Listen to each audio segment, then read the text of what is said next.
अस्सलामु अलैकुम मेरे पाकिस्तानियों, मैं हूं हैदर सईद। मुर्शद इमरान अहमद खान नियाज़ी की जानिब से डी चौक की कॉल दे दी गई है। 4 अक्टूबर बरोज़ जुम्मे को मुर्शद इमरान अहमद खान नियाज़ी की जानिब से डी चौक इस्लामाबाद की जानिब एहतजाज की कॉल दे दी गई है। इंशाअल्लाह इस एहतजाज में हम भरपूर तरीके से शिरकत करेंगे। मुर्शद की जानिब से ये कॉल बहुत अहम है। इस्लामाबाद डी चौक में कॉल देने का मतलब ये गेम आर पार होने वाली है। 2014 के धरने में इमरान खान ने इस डी चौक का नाम आज़ादी स्क्वायर रख दिया था और अब मुझे उम्मीद है कि इसी डी चौक से, इसी आज़ादी स्क्वायर से हम अपनी हकीकी आज़ादी हासिल कर पाएंगे। मेरी आप सबसे गुजारिश है कि इस एहतजाज में लाजमी शरीक हों। KPK के जो लोग हैं लाजमी इस एहतजाज में शामिल हो। इस्लामाबाद और पिंडी वालों का दोबारा से इम्तिहान है। जिस तरह पिंडी में इस्लामाबाद और पिंडी वालों ने एहतजाज रिकॉर्ड किया था, आज अब दोबारा से आपका इम्तिहान है।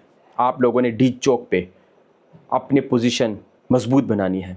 आप लोगों ने डी चौक को कंट्रोल में ले लेना है और उधर अपना एहतजाज रिकॉर्ड करना है। जब तक KPK वाले काफ़िले नहीं आ जाते, आप लोगों ने उधर अपना एहतजाज रिकॉर्ड करते रहना है। खान साहब की जानिब से ये भी बोला गया है कि अगर KPK वालों को 2 दिन भी लगते हैं तो वो 2 दिन लगाएं और लाजमी डी चौक जाकर एहतजाज करें।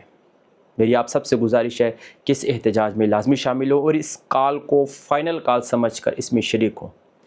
फ़ाइनल कॉल इसलिए कह रहा हूँ क्योंकि ये डी चौक से ही सारे फ़ैसले बदले जाते हैं।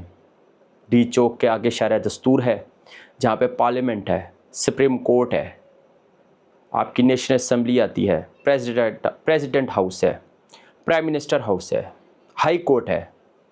तो लिहाजा इस कॉल को सीरियस लेना है और हो सके तो देर तक उधर एहतजाज में बैठना है।